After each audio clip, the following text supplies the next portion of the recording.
Unacademy. Let's crack it.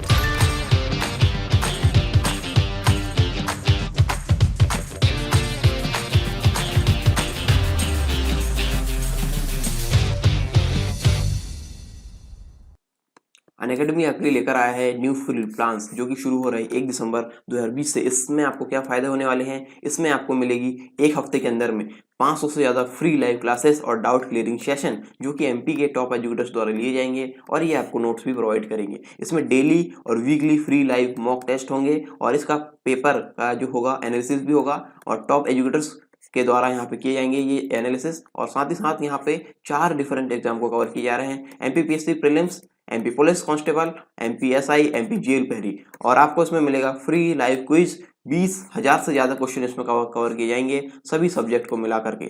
T20 series यहाँ पे चल रही है सोमवार से लेकर शनिवार तक रोजाना 8 बजे। 20 क्वेश्चन इसमें होते हैं, 20 मिनट के लिए आपको इस सीरीज को लगाना होता है और इसका एनालिसिस जो पेपर इसमें होंगे इसका एनालिसिस आपको टॉप एजुकेटर्स द्वारा उसी के बाद कराया जाएगा। स्पेशल इवेंट्स होने वाले हैं यहाँ पे और बहुत कुछ यहाँ पे फ्री प्लान्स में मिलने वाला है। तो आपको देर किस बात की है, डाउनलोड करना है अनअकैडमी का लर्निंग ऐप और आपको गोल चूज करना होगा एमपीपीएससी और व्यापम। ठीक है, एमपीपीएससी और व्यापम संबंधित आप गोल चूज कीजिए और आपको रेफरल कोड डालना है सरकार 10 रेफरल कोड डालने के साथ ही आप जो फ्री प्लान है उसके सारे वीडियोस आप अवेल कर सकते हैं और सारे वीडियोस आप देख सकते हैं वो भी फ्री। अनअकैडमी का सब्सक्रिप्शन आप ले सकते हैं अपने अनुसार जो अपने आप गोल चूज करेंगे। 1 महीने, 3 महीने, 6 महीने, 12 महीने और 24 महीने के अंतर्गत यहाँ पे प्लान्स है। आप अपने पसंदीदा प्लान को चुनकर आप अपने एग्जाम को क्वालिफाई कर सकते हैं। और देर किस बात की, सब्सक्राइब नाउ और लेट्स क्रैक इट। नमस्कार दोस्तों, कैसे हैं आप सब? स्वागत है आप सभी का सरकार स्टडी बेस्ड एजुकेशन में। आज की इस वीडियो हम एमपीपीएससी 2020 के अंतर्गत पेपर 3 की यूनिट 3 हम यहाँ डिस्कस करने वाले हैं, यानी इकाई 3 के बारे में डिस्कस करने वाले हैं जो कि है जीव विज्ञान संबंधित। और इसमें हम सामान्य जीव विज्ञान पढ़ेंगे।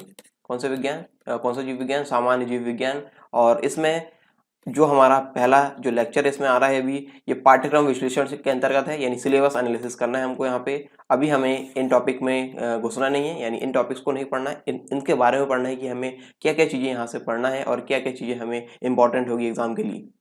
आप तक ये वीडियो हिंदी भाषा में मैं लेकर आ रहा हूँ। मेरा नाम है देवव्रत उइके और चलिए हम देखते हैं कि जो GS3 है इसमें यूनिट 3 इसमें क्या क्या हमें इंपॉर्टेंट है। सबसे पहले तो मैं आपको बता दूं, GS3 में ये 3 घंटे का पेपर होगा मुख्य परीक्षा में और 300 अंक का ये पेपर होता है। ठीक है, जो GS3 वाला रहेगा वो 300 अंक का रहेगा। हिंदी और अंग्रेजी माध्यम आप दोनों में से दे सकते हैं। ठीक है, यदि आप हिंदी भाषी तो या हिंदी मीडियम वाले हैं तो हिंदी में दीजिए, इंग्लिश मीडियम वाले तो आप इंग्लिश में से दे सकते हैं। और यहाँ पे मैं आपको बता दूं, मुख्य परीक्षा को यहाँ पे फोकस किया जा रहा है। ठीक है, मुख्य परीक्षा में जो टॉपिक्स यहाँ पे आने वाले हैं उस पर हम डिस्कस करेंगे। ठीक है, मुख्य परीक्षा में जो भी आएंगे और इससे संबंधित जो प्रारंभिक परीक्षा है, ठीक है, प्रारंभिक परीक्षा में इसी से संबंधित जो टॉपिक्स है वो वहाँ पे दिए गए हैं। ठीक है, प्रारंभिक परीक्षा का जो पाठ्यक्रम है वो मैं आपको थोड़ा सा दिखा देता हूँ।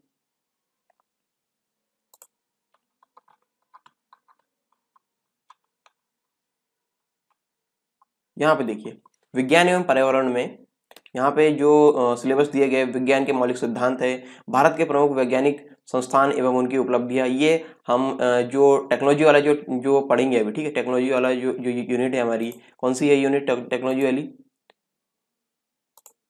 ये देखिए, ये वाली। ठीक है, इकाई 7 में ये सारी चीजें हम पढ़ने वाले हैं। ठीक है, तो यहाँ पे मैं आपको ये बताना चाह रहा हूँ कि हम यदि मुख्य परीक्षा को यहाँ पे फोकस करें, मुख्य परीक्षा में यदि फोकस करें तो हमें आसानी से हमारा जो प्रारंभिक परीक्षा का जो पाठ्यक्रम है वो पूरा हो जाएगा। ठीक है, यहाँ पे देखिए, फिर पर्यावरण में जैव विविधता यहाँ पे दिए गए हैं। ठीक है, पारिस्थितिक तंत्र, पोषण, आहार एवं पोषक तत्व, मानव शरीर संरचना, कृषि उत्पाद तकनीक, खाद्य प्रसंस्करण सॉरी, हाँ, ये खाद्य प्रसंस्करण वहाँ पे मुख्य परीक्षा में नहीं है, ये हमें इससे अलग से पढ़ना पड़ेगा।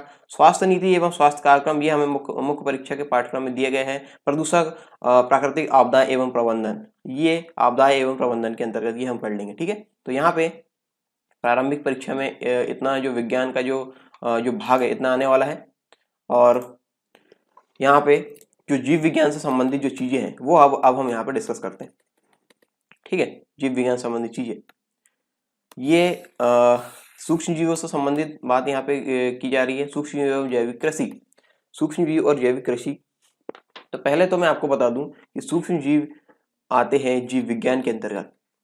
ठीक है। यानी ये जो जितना पोर्शन है वो जीव विज्ञान के अंतर्गत आएगा। और जीव विज्ञान की परिभाषा पहले हम देख लेते हैं। जीव विज्ञान की परिभाषा क्या होगी, ये देखिए, पहले इसको थोड़ा सा और साफ में लिख देता हूँ। जीव और विज्ञान, जी प्लस विज्ञान, किसी भी चीज से संबंधित, पहले हम विज्ञान की परिभाषा देखेंगे, किसी भी चीज संबंधित सुसंगठित, सुव्यवस्थित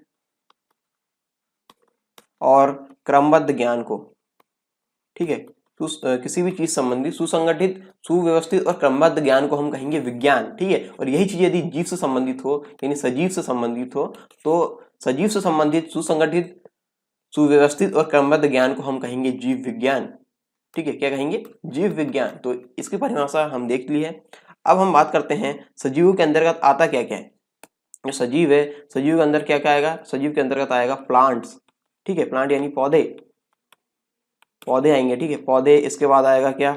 एनिमल्स यानी जंतु, ठीक है। और यहाँ पे है माइक्रो ऑर्गेनिज्म यानी सूक्ष्म जीव, सूक्ष्म जीव, ठीक है, जिसके बारे में ये पहला टॉपिक है, सूक्ष्म जीव, ठीक है। ये इसके अंतर्गत आएंगे, इसके सजीव के अंतर्गत। और सजीव के अंतर्गत ये चीजें पढ़ेंगे हम।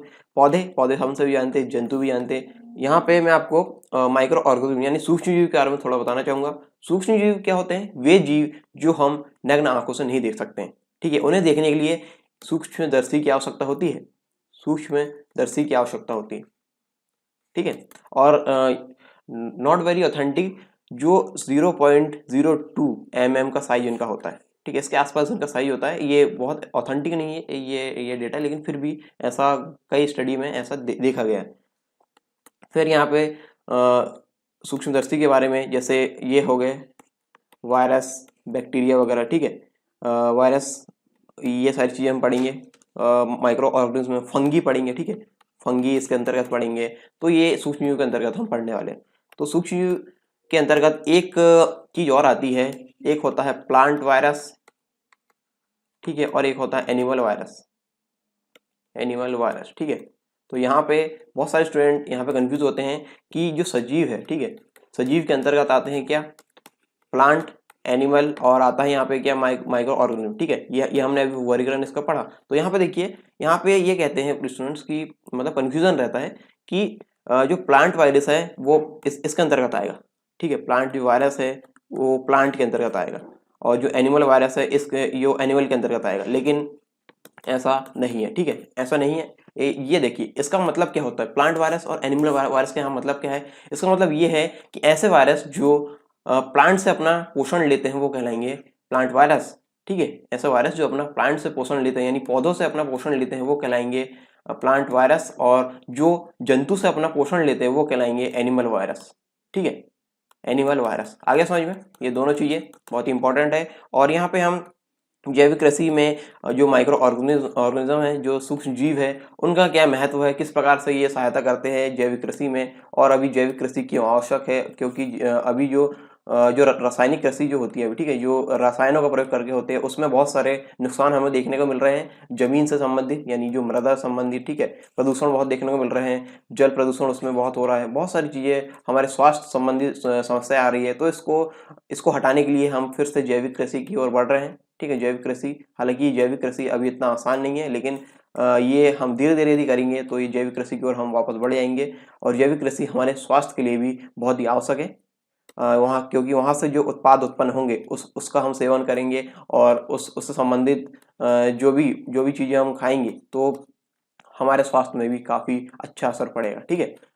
तो यहाँ पे जैविक कृषि हालांकि बहुत महंगी होती है, लेकिन फिर भी इसकी ओर हम और जो हमारी सरकार है वो इसकी ओर अग्रसर है अभी, ठीक है। इसके अंतर्गत फिर हम पढ़ेंगे कोशिका संरचना, कार्य, जंतु एवं पौधों का वर्गीकरण। कोशिका के अंतर्गत सेल, ठीक है, सेल में मतलब सेल के अंतर्गत पादप कोशिका और जंतु कोशिका दोनों हमें पढ़ना है। और दोनों के बारे में इतना पढ़ लेना है कि ये आपको कोई नींद में भी उठ के जगाए तो आपको याद होना चाहिए, ठीक है, पता होना चाहिए, क्योंकि ये इनके सवाल प्रीलिम्स में भी आएंगे, ठीक है, और मेंस परीक्षा में भी आएंगे। तो मेंस और प्रीलिम्स दोनों में ही बहुत इंपॉर्टेंट है, और ये इनसे संबंधित सवाल आते ही आते हैं। तो आप पादप कोशिका और जंतु कोशिका के हर एक जो भाग रहते हैं सभी के बारे में आप अच्छे से पढ़िए, जैसे सेल वॉल, ठीक है, और जो माइटोकॉन्ड्रिया वगैरह है, और जितने भी यहाँ पे भाग है सारे के बारे में हमें बहुत पढ़ना पड़ेगा। और आप इनका जैसे इनको याद रखना है तो आप इनको याद रखने के लिए इसको रिवाइज करना पड़ेगा आप सभी को, क्योंकि रिवीजन से ये सारी चीज़ें आसान होगी। और जो लोग जीव विज्ञान यानी जो स्टूडेंट जीव विज्ञान अभी तक नहीं पढ़े हैं, ठीक है, 10th तक पढ़े थे, 10th के बाद फिर अपना सब्जेक्ट चेंज कर लिया था उन्होंने, उनके लिए मैं समझता हूँ कि ये थोड़ा डिफिकल्ट होने वाला है।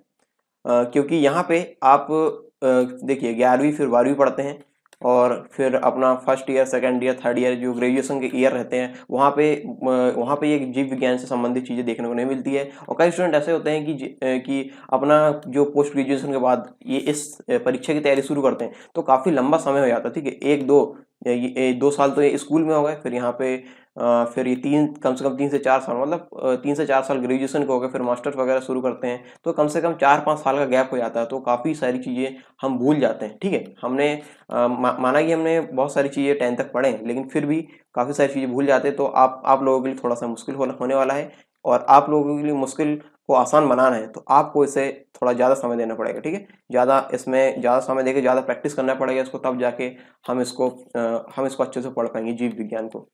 और जो विद्यार्थी जीव विज्ञान संबंधित है, यानी उन्होंने अपना 11th-12th में अपने जीव विज्ञान विषय लिया है या फिर कॉलेज में जीव विज्ञान रहा हो, अपने मास्टर्स में जीव विज्ञान संबंधित कुछ चीज़ें कर रहे हैं, तो इस प्रकार के जो स्टूडेंट रहेंगे उनके लिए बहुत ही आसान है ये टॉपिक, क्योंकि इसमें उनके स्तर की चीज़ें बहुत ही लो स्तर की चीज़ें, ठीक है, जब वो ग्रेजुएशन में पढ़ रहे हैं, 11th-12th में पढ़ रहे हैं तो इससे बहुत ही हाई लेवल का वो पढ़ते हैं, बहुत ही ज़्यादा उनका कोर्स रहता है, लेकिन यहाँ पे सामान्य जीव विज्ञान है तो उनके लिए ये ज़्यादा कठिन नहीं होने वाला है, ठीक है। और यहाँ पे उन स्टूडेंट को भी ज़्यादा दिक्कत लेने की ज़रूरत नहीं है, क्योंकि हम यहाँ पे सारा पढ़ने वाले हैं और यदि आप इतना कर लेंगे जो हम अभी सीरीज़ में पढ़ेंगे पूरी, ठीक है, जितने भी टॉपिक्स आएंगे उतना पढ़ लेंगे तो आपके लिए पर्याप्त होगा। और इससे संबंधित जो भी एग्ज़ाम्स रहेंगे बाद में उससे संबंधित, यानी जो जीव विज्ञान संबंधित है वो सारे एग्ज़ाम्स आप अच्छे से उनके प्रश्न कर पाएंगे, ठीक है, तो इतना हम यहाँ पे पढ़ लेंगे।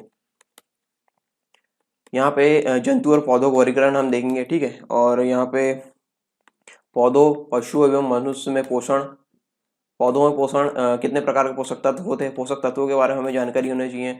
यहाँ पे मैक्रो न्यूट्रिएंट्स क्या होते हैं, माइक्रो न्यूट्रिएंट्स क्या होते हैं, कितने प्रकार के होते हैं ये, ठीक है, मतलब पोषक तत्व कितने प्रकार के होते हैं, कितनी आवश्यकता कितनी पड़ती है, किसमें ज़्यादा होती है, किसमें कम होती है, ये सारी चीज़ें हम पढ़ेंगे, ठीक है।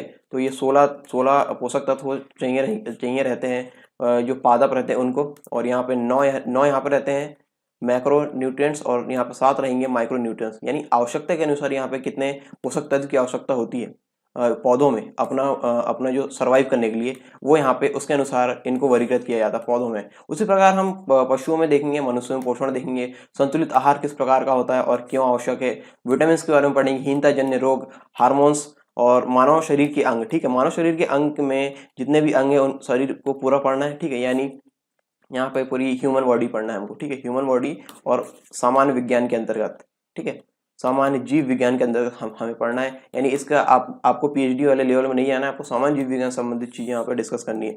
और यहाँ पे जीवों श्वसन से संबंधित चीज़ें या फिर जो पाचन तंत्र वगैरह है, इसमें यदि आपको पढ़ना है तो आप चित्र को समझते हुए पढ़ें और चित्र बनाते हुए हमें पढ़ना पड़ेगा, क्योंकि इनमें से किसी एक के बारे में हमको 11 नंबर में आ सकता है, 11 नंबर जो प्रश्न रहेंगे उसमें, ठीक है। मैं आपको अभी ये डिस्कशन करने के बाद फिर मैं बताऊंगा कि कौन से प्रश्न, मतलब कितने प्रश्न 11 मार्क्स में आने वाले हैं और कितने यहाँ पे आने वाले हैं 3, और कितने आने वाले हैं 5 मार्क्स वाले, ठीक है, और कितना उसमें लिखना पड़ेगा। थोड़ा सा वेट कीजिए, अभी हम ये डिस्कस कर लेते हैं। और यहाँ पे पशुओं और पौधों में परिसंचरण हम पढ़ेंगे, परिवहन और या फिर ट्रांसपोर्टेशन, इसे इंग्लिश में बोलेंगे, ये पढ़ने वाले हैं। और पशुओं और पौधों में प्रजनन, ठीक है, पशु और पौधों में प्रजनन की प्रक्रिया हम यहाँ पे देखेंगे। और पौधों में जैसे सेक्सुअल रिप्रोडक्शन यानी लैंगिक जनन, अलैंगिक जनन, ये सारी चीज़ें हम और पढ़ेंगे इसमें। और इससे संबंधित जो पशुओं में किस प्रकार प्रजनन होता है वो सारी चीज़ हम यहाँ डिस्कस करने वाले हैं। स्वास्थ्य, स्वच्छता एवं बीमारियां, ये बहुत ही इंपॉर्टेंट है, ठीक है, क्योंकि प्रीलिम्स में ज़्यादातर सवाल यहीं से आते हैं, ये वाला टॉपिक बहुत इंपॉर्टेंट है। स्वास्थ्य, स्वच्छता और बीमारी, बताइए कि इस वायरस से कौन से रोग होंगे, या फिर ये रोग हुआ है, कौन सा वायरस हुआ, या फिर किस बैक्टीरिया के कारण क्या हो रहा है, और ये सारी चीज़ें यहाँ पे इस प्रकार के प्रश्न पूछे जाते हैं, ठीक है। और इसी के लगते लगते एक और इकाई दी गई है GS3 में। GS3 में एक इकाई और है जो मैं कहूँगा कि इसी के बाद होनी चाहिए थी, ठीक है, इकाई 4 में होनी चाहिए थी। ठीक है, इकाई 4 होने चाहिए थे वो, लेकिन इकाई 4 में क्या है, यहाँ पे इकाई 4 में कंप्यूटर दिया है और इकाई 6 में ये दिया है संक्रामक रोग, उनकी रोकथाम। ये सारी चीज़ों में जो मैं बता रहा था कि वो होना चाहिए था उधर पे, लेकिन यहाँ पे ठीक है, कोई आगे पीछे पर है तो वहीं पे। ये हमको इसके बाद ये वाला ये यूनिट है, ये हमको पढ़ना है। संक्रामक रोग एवं उनकी रोकथाम, राष्ट्रीयकरण कार्यक्रम, आयुष के बारे में, जो आयुर्वेद, योग, यूनानी, सिद्धा, होम्योपैथी चिकित्सा पद्धति की प्रारंभिक जानकारी, ये सारी चीज़ें हम यहाँ पर डिस्कस करेंगे इसके बाद में। और केंद्र एवं राज्य शासन की महत्वपूर्ण स्वास्थ्य संबंधी कल्याणकारी योजनाएं के बारे में हमें डिस्कस करना है। केंद्र एवं राज्य शासन के महत्वपूर्ण स्वास्थ्य संगठनों के बारे में हमें डिस्कस करना है। ठीक है, तो ये इकाई 6 में इकाई 3 के बाद जो टॉपिक आएंगे वो हमको पढ़ना है। ठीक है, ये स्वास्थ्य, सुरक्षा और बीमारी के बाद में। अब हम एक चीज और डिस्कस कर लेते हैं यहाँ पे कि कितने मार्क्स से कितने क्वेश्चन आने वाले हैं। यहाँ पे कितने मार्क्स से कितने क्वेश्चन यहाँ पे आएंगे, ये देखिए। यहाँ पे सामान्य अध्ययन के तीसरे प्रश्न पत्र में 10 इकाइयां हैं, यानी 10 इकाइयां यहाँ पे GS3 में है। प्रत्येक इकाई में से 3 अति लघुत्तरीय, 2 लघुत्तरीय तथा 1 दीर्घ उत्तरीय या निबंधात्मक प्रश्नों के उत्तर देने होंगे। प्रश्नों की आवश्यकता है कम या अधिक आवश्यकता के अनुसार यहाँ पे कर सकते हैं। प्रत्येक इकाई में अति लघुत्तरीय प्रश्न 3 अंक के लिए, यानी प्रत्येक प्रश्न के लिए 3 अंक तथा लघुत्तरीय प्रश्न के लिए 5 अंक एवं दीर्घ उत्तरीय प्रश्न के लिए 11 अंक पूर्णांक होंगे। ठीक है, ये सारी जो इबारत दी गई है मैं इसको एकदम शॉर्ट में बता देता हूँ आपको। ठीक है, यहाँ पे कंफ्यूजन नहीं होना। यहाँ पे देखिए, ये मैंने इसको शॉर्ट में बना दिया हूँ। जो 3 नंबर वाले प्रश्न आएंगे वो आएंगे 3। ठीक है, 3 नंबर वाले प्रश्न 3 आएंगे और 3 नंबर वाले प्रश्न में शब्द सीमा रहेगी 10 शब्द या फिर एक पंक्ति में आपको इसे लिखना होगा और ये टोटल रहेंगे 9 अंक के। ठीक है, यानी इस इकाई में, यानी यूनिट जो 3 पढ़ रहे हैं हम, ठीक है, यूनिट 3 यानी इकाई 3 में जो जीव विज्ञान संबंधित है इसमें, और बाकी सारी जितनी भी इकाइयाँ हैं GS3 में, उसमें यही पैटर्न फॉलो होने वाला है। यहाँ पे देखिए 3 अंक वाले 3 प्रश्न आएंगे 9 नंबर के। इसमें 10 शब्द लिख सकते हैं या फिर एक पंक्ति में इसका आंसर देना होगा। 5 नंबर वाले 2 प्रश्न आएंगे, शब्द सीमा इसमें रहेगी 50 शब्द या फिर 5 से 6 पंक्ति में से लिखना होगा। ये टोटल आएंगे 10 नंबर के। ठीक है, 10 अंक इसमें हो जाएंगे। और 11 अंक वाला एक प्रश्न आएगा, इसकी शब्द सीमा रहेगी 200 शब्द। ठीक है, और इसमें 11 नंबर है, मतलब एक ही प्रश्न है 11 नंबर का। तो ये इस प्रकार से हो जाएंगे। टोटल क्वेश्चन हो जाएंगे यहाँ पे 6 और टोटल मार्क्स हो जाएंगे यहाँ पे 30। यहाँ पे देखिए 3 2 5 और 1 6, टोटल प्रश्न हो गए 6 और कुल अंक यहाँ पूर्णांक हो जाएंगे यहाँ पे 30, यानी जीव विज्ञान से संबंधित जो भी चीजें हमको 30 अंक में आएगी। तो ये सारी चीजें मुझे आपको बताना था। तो ये डिस्कशन और ये जो एनालिसिस है वो यहाँ पे खत्म हुआ। अब आगे के जो लेक्चर आएंगे उसमें हम एक एक करके सारे टॉपिक हम डिस्कस कर लेंगे। ठीक है, थैंक्स फॉर वॉचिंग। मिलते हैं नेक्स्ट वीडियो में, तब तक के लिए जय Hind. Unacademy. Let's crack it.